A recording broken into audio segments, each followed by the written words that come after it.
云隐峰常年只有我们3人，可算是添新丁了。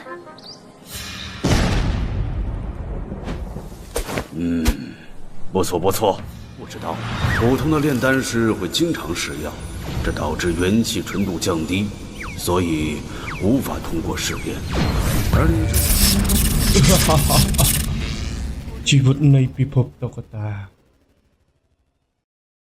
អូខេអ្នកទាំងអស់គ្នាគឺថានៅក្នុងភាគថ្មីគឺចាប់ដើមឡើងពីពួកគេទាំងពីរគឺយ៉ាងកែជាមួយនឹងយ៉ានជាមួយនឹងអ្នកនាំផ្លូវប្រមាណអ្នកនឹងគឺបានមកដល់លើកំពូលភ្នំនឹងឯងបន្ទាប់មកគឺថាប្រាដឺជីនគឺថាលោកពូជីនក៏បាននិយាយពួកយើងគឺចិត្តទៅដល់ហើយគឺថាកន្លែងនឹងគឺថាដល់កំពូលភ្នំហើយគ្រាន់តែមិនទាន់ទៅដល់កន្លែងលោកគ្រូសូវអីចឹងទៅប៉ុន្តែយ៉ាងណាក៏ថាយ៉ានឃើញផ្កាឃើញថ្នាំនៅកន្លែងនោះច្រើនមែនតើនោះក៏ថាយ៉ានក៏បាននិយាយអស់ចានណាមានថ្នាំជាច្រើនដែលព្រីប៉ាយពេញតំណឹងតែម្ដងតែគ្មានណាបេះវាអញ្ចឹង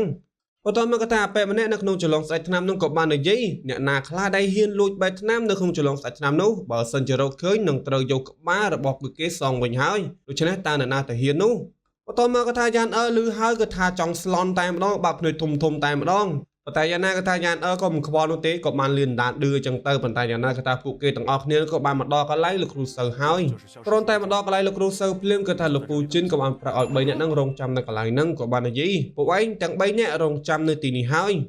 គ្រាន់តែលើ3នេះភ្លាមគឺថា3នាក់ហ្នឹងក៏បាននិយាយព្រមគ្នាទៅកាន់លោកពូជីនវិញតែម្ដងក៏បាននិយាយលោកពូជីនសូមអនុញ្ញាតឲ្យពួកយើងចូលផងទៅបន្ទាប់ពីលើបែបនេះហើយលោកពូជិនក៏បានសួរ3នាក់ហ្នឹងក៏បានសួរតើពួកឯងចង់ធ្វើអ្វីនៅទីនោះបន្ទាប់មក3នាក់ហ្នឹងក៏បានឆ្លើយម្នាក់ម្ដងអីចឹងទៅក៏បានឆ្លើយថាចាប់តាំងពីពួកយើងបានចូលក្នុងចលងសាច់ឆ្នាំរហូតមកដល់ពេលនេះពួកយើងបានត្រឹមតែគោរពលោកគ្រូសូវពីចម្ងាយនៅពេលនេះពួកយើងបានមកដល់ទីនេះហើយអញ្ចឹងគឺសង្ឃឹមថាពួកយើងនឹងបានជួបគាត់ដោយផ្ទាល់ម្ដង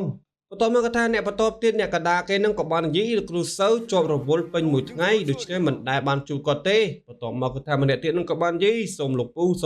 ជួយផងឲ្យបានជួបអញ្ចឹងណាបន្ទាប់មកក៏ថាលោកពូជីនឮហើយគាត់ក៏បានយល់គាត់ក៏បានតទៅវិញល្អ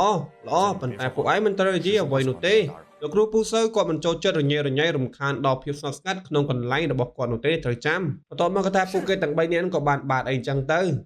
បន្ទាប់មកពួកគេទាំងអស់គ្នាក៏បានធ្វើដំណើរចូលទៅខាងក្នុងបន្ទាប់មកក៏ថាយ៉ាងកែរបស់យើងឃើញបែបនេះហើយនោះយ៉ាងកែរបស់យើងក៏បានគិតក្នុងចិត្តថាវាហាក់បីដូចជាទីតាំងរបស់សូហ្វូសេងនៅក្នុងបេះដូងរបស់គ្រូស្លថ្នាំទាំងអស់នេះអញ្ចឹងសូម្បីតែសិស្សនៅចលងសាច់ថ្នាំខ្លួនឯងក៏មានភាពរំភើបរីករាយគ្រាន់តែអាចនឹងជួបគាត់ប៉ុណ្ណឹងសោះក៏អញ្ចឹងដែរបន្ទាប់មកគឺថាយ៉ាងកែរបស់យើងក៏បានសម្លឹងភ្លាមតែម្ដងដោយសារតែមានសេចស្អាត2នាក់គឺបានចេញមកគឺថាម្នាក់អាវក្រហមនិងម្នាក់អាវខៀវគឺថាស្រស់ស្អាតមែនតែម្ដងតែមើលតែមុខបានហើយក៏មើលអ្វីផ្សេងឲ្យសោះប៉ុន្តែយ៉ាងណាក៏ថាលោកពូជីនមកដល់ភ្លាមគាត់ក៏បានគោរពបន្ទាប់មកគាត់ក៏បាននិយាយទៅកាន់នារីទាំង2នាក់ហ្នឹងក៏បាននិយាយបងស្រីទាំងពីរសូមជូនដំណឹងដល់លោកគ្រូសូវថាមនុស្សដែលគាត់ស្នើសុំបានមកដល់ហើយបន្ទាប់មកក៏ថាបងស្រីអាវក្រហមហ្នឹងគាត់ក៏បាននិយាយនេះគឺដល់ទៅ2នាក់ផងបន្ទាប់មកក៏ថាលោកពូជីនក៏បានតទៅវិញបាទពួកគេទាំង2នាក់នេះគឺជាអ្នកដែលឆ្លងផុតពីការសាកល្បងនៅលើកនេះបន្ទាប់មកក៏ថាយ៉ាងកែជាមួយនឹងយ៉ានក៏បានគោរពទៅកាន់ប្រតិចាទាំងពីរគឺថាសិស្សទាំងពីរហ្នឹងក៏បាននិយាយសូមគោរពប្រតិចាអញ្ចឹងទៅ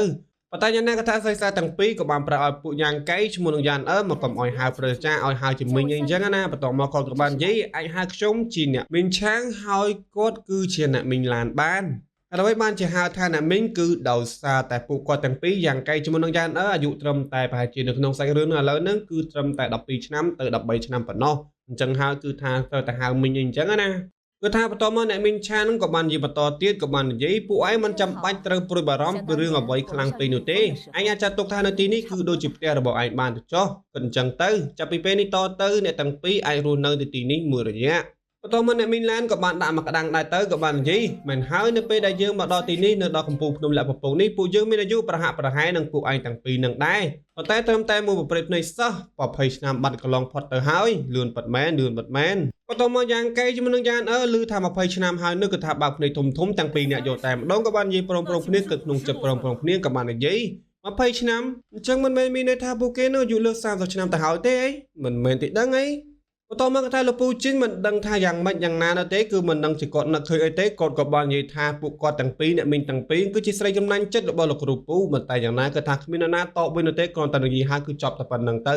បន្ទាប់មកក៏ថាអ្នកមីងទាំងពីរក៏មិនបានខ្វល់ពីលោកពូជីននោះទេក៏បាននាំយ៉ាងកៃជាមួយនឹងយ៉ាងទៅកន្លែងដែលគាត់ស្នាក់នៅអីចឹងណាប៉ុន្តែយ៉ាងណាក៏ថាស្របពេលដែលដើរតាមផ្លូវនោះគឺថាអ្នកមីងឆានឹងគាត់ក៏បាននិយាយកំពុងភ្នំលាក់ពពកមនុស្សតែ3នាក់ប៉ុណ្ណោះដែលរស់នៅទីនេះយូរមកហើយពួកឯងទាំងពីរអាចចាត់ទុកថាជាសមាជិកថ្មីនៅទីនេះហើ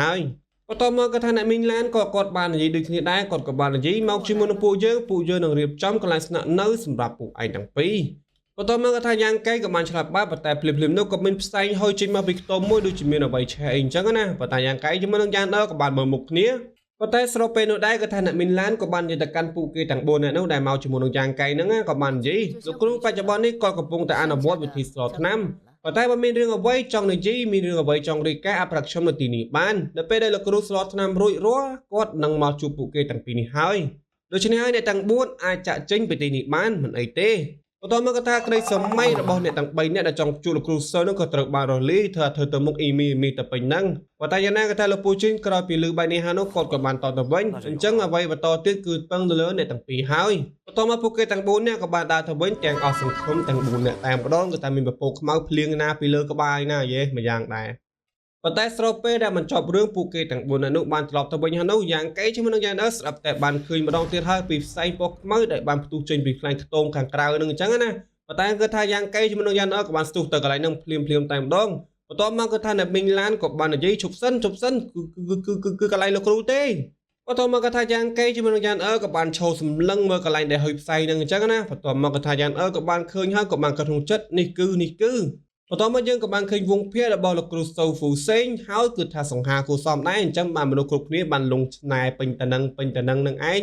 ប៉ុន្តែគាត់ថាជួបភ្លាមនេះគាត់ថាលោកគ្រូសូក៏បានលើកថ្នាំគ្រាប់វៃឡើងមកបន្ទាប់មកគាត់ក៏បាននិយាយថ្នាំនេះគ្មានសរសៃវេនទេគ្មានសរសៃវេនគឺគ្មានសរសៃវេនគឺគ្មានប្រយោជន៍គ្មានបានការរាយយ៉ាងកែរបស់យើងដែលនៅទីនោះគាត់ឃើញបែបនេះហើយនោះគាត់ក៏បាននិយាយក្នុងចិត្តគ្រាប់ថ្នាំ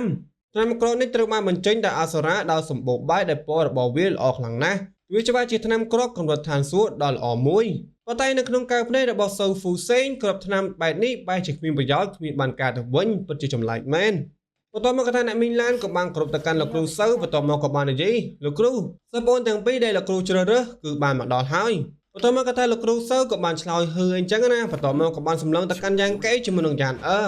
ងបន្ទាប់មកក៏ថាលោកគ្រូសូក៏បានសម្លឹងទៅកាន់យ៉ាងក៏បានសម្លឹងឆ្វេងសម្លឹងស្ដាំសម្លឹងសម្លឹងក្រោយសម្លឹងក្រៅសម្លឹងមុខអីអញ្ចឹងទៅបន្ទាប់មកក៏បាននិយាយល្អបន្ទាប់មកក៏សម្លឹងយ៉ាងកេដូចគ្នាបន្ទាប់មកក៏បាននិយាយថាឯងក៏ល្អណាស់ដែរឯងក៏ល្អដែរប៉ុន្តែចំហាយអសរារបស់ឯងគឺខ្លាំងពេកហើយឥឡូវនេះពួកឯងទាំងពីរលើកដៃរបស់ពួកឯងទាំងពីរឲ្យខ្ញុំមើលបន្តិចមកបន្ទាប់មកក៏ថាពួកគេទាំងពីរនេះក៏បានលើកដៃឲ្យលោកគ្រូសូមើលបន្ទាប់មកគ្រូសូបានមើលហើយនោះបន្ទាប់មកក៏បាននិយាយទៅកាន់យ៉ាងកៃលទ្ធផលរបស់ឯងគឺមិនពិតនោះទេគឺឯងខ្លាំងបន្លំលទ្ធផលបន្ទាប់មកយ៉ាងកែរបស់យើងក៏បានអេសក្បាលបន្ទាប់មកក៏បាននិយាយទៅវិញការយល់ដឹងរបស់លោកគឺពិតជាអស្ចារ្យពិតមែនបន្ទាប់មកក៏ថាយ៉ាងឮលោកគ្រូសូថាយ៉ាងកែរបស់យើងគឺថាលទ្ធផលគឺខ្លាំងបន្លំនោះគឺថាយ៉ាងក៏បានតបទៅវិញទេមិនពិតទេគាត់មិនបានខ្លាំងបន្លំគាត់មិនបានបោអីទេគាត់ពិតជាបានផឹកថ្នាំពងនោះពិតមែនគាត់បានផឹកថ្នាំពងនោះគឺនៅពីមុខមនុស្សគ្រប់គ្នាពិតមែនហើយរួចក៏បញ្ចេញផ្សែងខ្មៅនោះផងដែរតែគាត់អាចខ្លាំងបន្លំលទ្ធផលរបស់គាត់ដោយរបៀបណាទៅបន្ទាប់មកក៏ថាលោកគ្រូសូឮបែបនេះហើយនោះក៏បានតបទៅវិញខ្ញុំមិនបានថាសមត្ថភាពរបស់គេមិនល្អគ្រប់គ្រាន់នោះទេប៉ុន្តែគេបានព្យាយាមពន្យាពេដោយចេតនានៅពេលដែលបញ្ចេញផ្សែងខ្មៅជាស្ដែងគេគ្រាន់តែមិនចង់ឲ្យមានការច្រឡំលើគេខ្លាំងពេកប៉ុណ្ណោះផ្ទុយទៅវិញសមត្ថភាពរបស់គេប្រហែលជាល្អជាងនឹងលើកឯងទៅទៀតបន្ទាប់មកក៏ថាចានក៏បានសម្លឹងទៅកាន់យ៉ាងកេក៏បាននិយាយស្អីគេមិនក៏ទៅជាអញ្ចឹងបន្ទាប់មកគឺថាអ្នកមីងទាំងពីរក៏បានសម្លឹងទៅកាន់យ៉ាងកេឬឯយ៉ាងកេក៏ធ្វើជាអៀនអញ្ចឹងទៅបន្ទាប់ពីបានបែកការឲ្យអស់នោះគឺថាយ៉ាងកេរបស់យើងក៏បានសួរលោកគ្រូសូហេតុអ្វីបានជាដឹងអញ្ចឹងណាក៏បានសួរថាតើលោកគ្រូអាចដឹងវាដោយរបៀបណាទៅបន្ទាប់មកក៏ថាលោកគ្រូសូក៏បានតបទៅវិញខ្ញុំจะរៀបចំការសាកល្បងនេះដោយខ្លួនឯងតែខ្ញុំអាចមិនដឹងដល់យ៉ាងម៉េចទៅតាមពិតទៅថ្នាំពណ៌របស់លោកគ្រូចាស់ម្នាក់នេះត្រូវបានស្លឡើងយ៉ាងល្អិតល្អន់និងជាក់លាក់ដូច្នេះមនុស្ស99%នៃអ្នកស្លថ្នាំទាំងអស់គឺមិនអាចឆ្លងផុតពីការសាកល្បងនេះបានឡើយគឺដោយសារតែពួកគេមិនយកចិត្តទុកដាក់គ្រប់គ្រងទៅចំពោះការវឹកហាត់និងកម្លាំងចំហាយបរិសុទ្ធនៃកម្លាំងរបស់ពួកគេប៉ុន្តែវាអាចជារឿងខុសគ្នាសម្រាប់អ្នកមានទេពកោសល្យដែលអំណោយទានទាំងអស់នោះដូចជាអ្នកវឹកហាត់កម្លាំងធាតុភ្លើងឬកម្លាំងធាតុសម្ងាត់និងកម្លាំងធាតុយ៉ាងឯងជាដើមបន្ទាប់មកយ៉ាងកៃលឺហើយក៏បានគឺបែបនឹងទេគឺបែបនឹងទ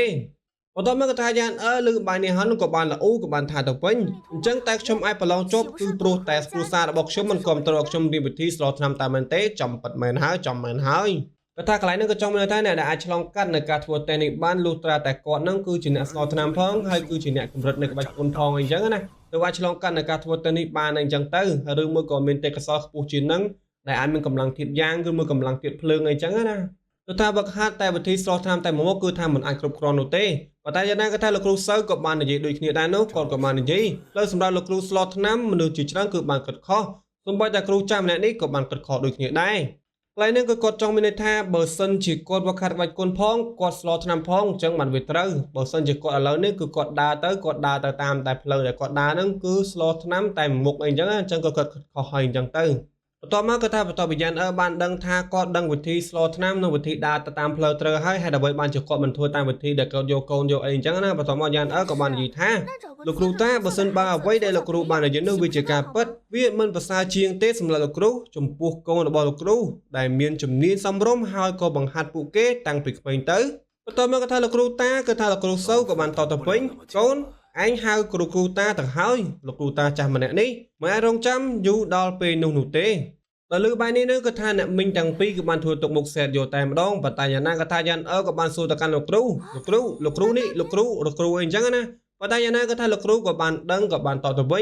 ញជាការប្រសាណាវាមិនមែនជារឿងអ្វីធ្ងន់ធ្ងរនោះទេខ្ញុំអាចរស់បាន2 3ឆ្នាំទៀតកុំបារម្ភអីប៉ុន្តែក្នុងជីវិតនេះខ្ញុំខ្លាចថាខ្ញុំមិនអាចផុតពីចំណាត់ថ្នាក់កំពូលនៃអ្នកស្លថ្នាំនៅអាត់កំប៉ាំងនេះបានទេអ្វីផ្សេងទៀតនោះគឺគ្រាន់តែជាកម្រិតនៃការកុហកណាមួយប៉ុណ្ណោះប៉ុន្តែទោះបីជាខ្ញុំមិនអាចសម្រេចបានក៏ដោយខ្ញុំចង់បណ្ដុះបណ្ដាលគ្រូស្លថ្នាំកម្រិតវិញ្ញាណបំបែកសេរីភាពនៅលើពិភពលោកនៃឧបសគ្គរបស់ពិភពលោកនេះដូច្នេះខ្ញុំត្រូវពឹងទៅលើអ្នកទាំងពីរនេះហើយបន្ទាប់មកយ៉ាងកែបន្ទាប់ពីបានលើលោកគ្រូសៅនិយាយបែបនេះក៏មិនចង់ឲ្យលោកគ្រូសៅខកចិត្តអីចឹងទៅបន្ទាប់មកយ៉ាងកែរបស់យើងក៏បាននិយាយលោកគ្រូតាសៅសូមអត់ទោសឲ្យខ្ញុំផងមូលហេតុដែលខ្ញុំមកកំពុះក្នុងលក្ខពងនេះតាមពិតទៅមិនមែនដើម្បីរៀនវិធីស្លថ្នាំអីនោះទេគោលបំណងរបស់ខ្ញុំគឺដើម្បីឡើងកម្រិតកម្ពស់នៃក្បាច់គុណបើសិនបើខ្ញុំត្រូវព្យាយាមរៀនវិធីស្លថ្នាំនោះដែរនោះខ្ញុំខ្លាចថាវានឹងគ្រាន់តែជាការរំខានមួយប៉ុណ្ណោះបន្ទាប់មកគ្រូសៅក៏បានសម្លឹងទៅកាន់យ៉ាងកែងាកសម្លឹងមកកាន់យ៉ាងកែហើយក៏បែរមកនិយាយជាមួយនឹងយ៉ាងកែតែម្ដងប៉ុន្តែគិតថាអ្នកមីងទាំងពីរសម្លឹងយ៉ាងកែធូរមុខចង់ស៊ីសាច់យ៉ាងកែតែម្ដងហេតុអីក៏បោកអីអញ្ចឹងណាប៉ុន្តែយ៉ាងណាក៏ថាលោកគ្រូសៅក៏មិនបានថាអ្វីនោះទេគាត់ក៏បានថាទៅវិញគាត់ក៏បានសើចបន្ទាប់មកគាត់ក៏បាននិយាយបន្តអ្នកណាថាគ្រូស្លថ្នាំមិនអាចឈរនៅកម្រិតកម្ពស់នៃអ្នកក្បាច់គុណបាននោះប៉ុន្តែអ្វីក៏ដោយឯងអាចស្នាក់នៅលើកំពូលខ្ញុំលក្ខពពកនេះបានបន្ទាប់មកគ្រូសៅក៏បានចូលទៅខាងក្នុងវិញបន្ទាប់មកគឺពួកគេទាំង4នាក់នៅខាងក្រៅនោះក៏បានសម្លឹងមុខគ្នាទៅវិញទៅមកបន្ទាប់មកគឺថាអ្នកមីងឆាងក៏បាននិយាយទៅកាន់យ៉ាងកែមិនអីទេនោះគ្រាន់ជាករណីពិសេសអាចស្នាក់នៅទីនេះបានបន្ទាប់មកយ៉ាងកែរបស់យើងក៏បានថាអរគុណបន្ទាប់មកក៏ថាអ្នកមីងទាំងពីរក៏បាននាំយ៉ាងកែជាមួយនឹងយ៉ាងមកកន្លែងស្នាក់នៅបន្ទាប់មកកាត់មករយៈពេលថ្ងៃបន្ទាប់មកយ៉ាងកែក៏បានជាមួយនឹងយ៉ាងក៏បានមកគ្រប់គឺថាមកគ្រប់លោកគ្រូសៅនឹងក៏បានគ្រប់មកគ្រូសៅជាគ្រូអញ្ចឹងណាបន្ទាប់មកក៏ថាមកដល់ភ្លាមនោះក៏ថាយ៉ាងជាមួយនឹងយ៉ាងកែក៏បានគ្រប់ទៅកាន់លោកគ្រូសៅបន្ទាប់មកក៏ថាយ៉ាងក៏បាននិយាយលោកគ្រូសៅអរុនគ្រូស្ដីបន្ទាប់មកយ៉ាងកែក៏បាននិយាយជំរាបសួរលោកគ្រូសៅបន្ទាប់មកក៏ថាលោកគ្រូសៅក៏បានថតទៅវិញប្រហែលថ្ងៃនេះខ្ញុំមិនបានបង្រៀនពួកឯងទាំងពីរនោះទេប៉ុន្តែយ៉ាងណាយើងត្រូវតែសង្កេតមើលលក្ខណៈរបស់ពួកឯងទាំងពីរចំនួនវិញតែវាត្រូវការពេលវេលាដើម្បីមើលពីធម្មជាតិរបស់មនុស្សក៏ដោយប៉ុន្តែគ្រូចាស់ម្នាក់នេះល្អឬអាក្រក់ក៏បានរស់នៅជាច្រើនឆ្នាំមកហើយដែរក៏បានជួបមនុស្សជាច្រើនដូចគ្នាយ៉ាងគឺមានចិត្តសប្បុរសខុសពីនារីវ័យក្មេងជាច្រើនទៀតដែលកើតក្នុងគ្រួសារល្បីដូចគ្នាបើសិនបើនាងល្អិតនៅថ្ងៃក្រោយស្នងនៅតំណែងរបស់យើងបើនាងល្អិតសុខចិត្តស្នងតំណែងរបស់យើងនោះមនុស្សចាស់ម្នាក់នេះនឹងទទួលឯងជាសិស្សរបស់យើងបន្ទាប់មកយ៉ាងគឺថាលឺហើយមានបានតែប្រកែកអីយ៉ាងយើងបើកភ្លេចធំទទួលយកតែម្ដងសុកចិត្តបន្ទាប់មកក៏ថាលោកគ្រូសៅក៏បាននិយាយទៅកាន់យ៉ាងកែវិញម្ដងក៏បាននិយាយចំណែកឯងវិញគឺជារឿងខុសគ្នាទោះបីជាឯងនៅក្មេងក៏ដោយឯងរងទុកនិងស៊ូទ្រាំជាច្រើនរឿងតែធ្វើឲ្យឯងមានភាពចាស់ទុំជាងចំនួនក្មេងចំនួនដូចគ្នានឹងឯងហើយចំហាយកម្លាំងធាតុរបស់ឯងបានបង្កើតជាដាវដ៏មុតស្រួចអមជាមួយនឹងឆន្ទៈរបស់ឯងប៉ុន្តែអ្វីដែលសម្រេចបានតាមរយៈនោះគឺជាជីវិតជាច្រើនបន្ទាប់ពីបានលើបាយនេះហើយនោះក៏ថាយ៉ាងកែរបស់យើងក៏បានអោនមុខចុះប៉ុន្តែយ៉ាងណាក៏ថាលោកគ្រូសៅក៏បាននិយាយបន្ថែមទៀតក៏បាននិយាយប៉ុន្តែទោះបីជាវិធីសាស្ត្ររបស់ឯងបានសម្រេចចិត្តនិងគ្មានមេត្តាក៏ដោយឯងមិនមែនជាមនុស្សដែលសម្លាប់មនុស្សដែលគ្មានហេតុផលនោះទេឯងអាល្អិតហើយនឹងយ៉ាងគឺដើរផ្លូវខុសគ្នាដូច្នេះទោះបីជាសមត្ថភាពរបស់ឯងប្រសើរជាងយ៉ាងក៏ដោយយើងនឹងមិនទទួលអ្វីនោះទេយើងអនុញ្ញាតឲ្យឯងទៅតាមផ្លូវរបស់ឯងទៅចុះបន្ទាប់មកក៏ថាយ៉ាងរស័តតែខ្លាចថាលោកគ្រូសៅដេញយ៉ាងកែចេញចឹងណាក៏បាននិយាយថាលោកគ្រូអីចឹងណាបន្ទាប់មកក៏ថាលោកគ្រូសៅក៏បាននិយាយបន្តទៀតប៉ុន្តែបើសិនបើឯងបានឆ្លងផុតពីការសាកល្បងរបស់យើងទៅហើយវាក៏អាចចាត់ទុកថាវាគឺជាមាននិស្ស័យនិងជោគវាសនាដែលឯងមកត្រូវទីនេះដូចគ្នា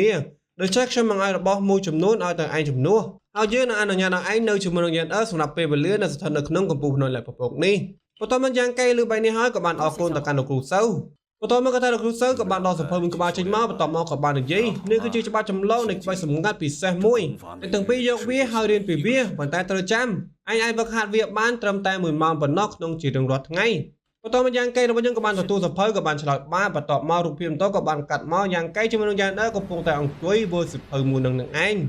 បន្តមកពួកគេទាំងពីរបន្តវាបានមើលសភៅនឹងហើយបន្តមកក៏បានវឹកហាត់រៀងខ្លួនបន្តមកក៏បានវឹកហាត់អីចឹងណាបន្តមករូបភាពបន្តក៏បានកាត់មករយៈពេល1ខែក្រោយមកលើកដូចកុហកអញ្ចឹងប៉ុន្តែយ៉ាងណាក៏ថានៅពេលនេះក៏ត្រូវបានបញ្ចប់ត្រឹមតែប៉ុណ្ណឹងនឹងឯងអធិស្ឋានផងដល់អ្នកគ្នាដោយសារតែអេមីនមិនស្រួលខ្លួននោះទេដូច្នេះនិយាយទៅដូចជាមានពាក្យពេចន៍ខុសឆ្គងត្រូវណាមសំរុំអេមីនសុំទោសផងដល់អ្នកគ្នាអរគុណច្រើនមែនទែនអ្នកគ្នាជួបគ្នានៅម្ដងទៀតនៅវីដេអូក្រោយអរគុណជំរាបលាបាយបាយ